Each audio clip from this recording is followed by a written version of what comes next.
Hello, everyone. Gabe Weaver, product manager for the project management group within the plan stage, here to discuss 13.5 and what we're going to get done and accomplished and shipped to all our wonderful wider community members.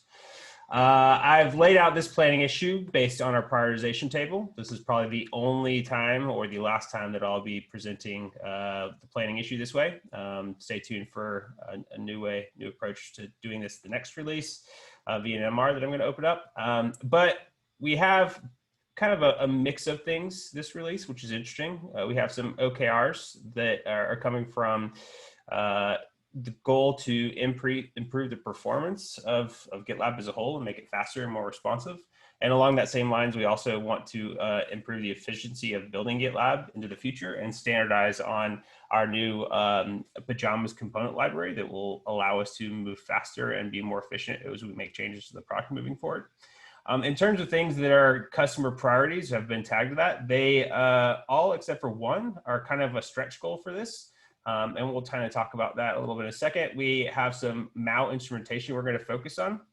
The interesting thing about this is that prior to a few days ago, we didn't think it was going to be performant enough to be able to do union queries across many different events to understand the distinct user account.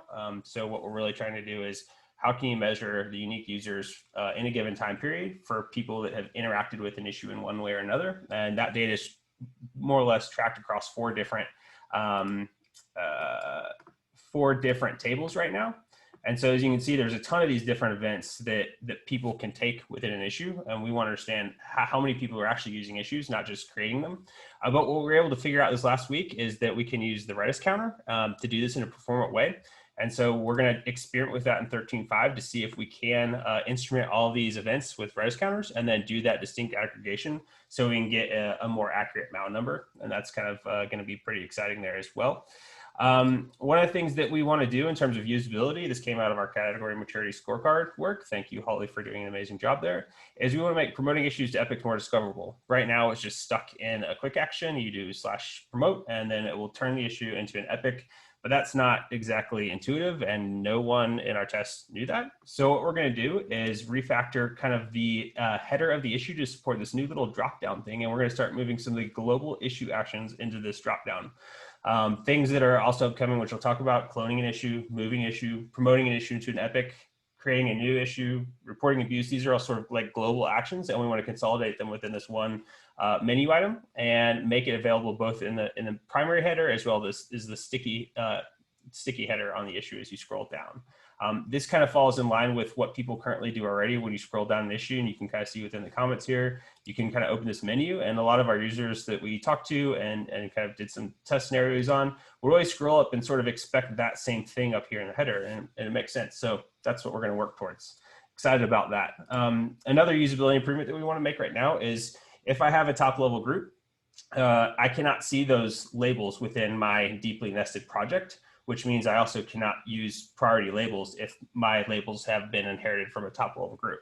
So what we're going to do is you can already assign issues to these top level group labels. We're just going to make them show up within the issue list so that you can also use priority labels within the projects that you're at. The other thing we want to do is fix the UX for applying drop-down selections. So one of the things that was confusing, particularly with assignees, when you look at this and you want to go change an assignee, I can kind of change that, but it doesn't really indicate that it's saved. We know, like, by using GitLab that when we click out of it, it will automatically close. It will save the update. But users who aren't as familiar with GitLab or power users don't know this. And the other thing you'll notice here is we have an edit button. This edit button will close that. This drop-down arrow will also close and save.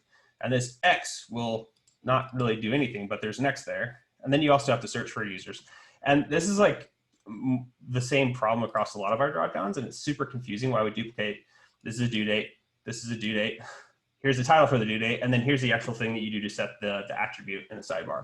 And so one of the things we're going to do starting with assignees is we're going to clean up that dropdown, remove all the duplicated actions and whatnot. And instead of when you do have an drop-down open and you want to search and apply assignees or labels or something else like that, we're going to change the edit button to actually read apply. So you can click out to save, or you can click apply to save, which will close the dropdown and turn the button back into edit. It's a small thing, but it will make using these dropdowns within the sidebar and across the product a lot more usable. And this will be a core change to pajamas, hopefully. So if we make the change in one place, it should propagate to everywhere that is using the pajamas components, which goes back to some of that efficiency. You change it one place, it changes it everywhere.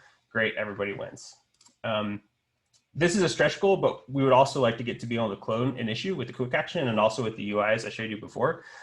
Right now, if I'm working on, let's say, an epic, and I know that I have bullet points for the 5 issues I need to create, it's really painful to manually create each issue and then assign all the metadata and all the labels and do all that stuff and update the title when they're very, very similar to each other. And so what we want to do when we have that little kind of drop down global action menu up here, we'll expose the ability to clone it, which when you do clone it, it will pop you into this new issue form, and the new issue form will be populated with all of the same metadata that is on the issue that you want to clone, including the description, the title, all of that stuff. So really all you have to do is tweak a few things you want to tweak within that specific issue, save, and you're off to the races.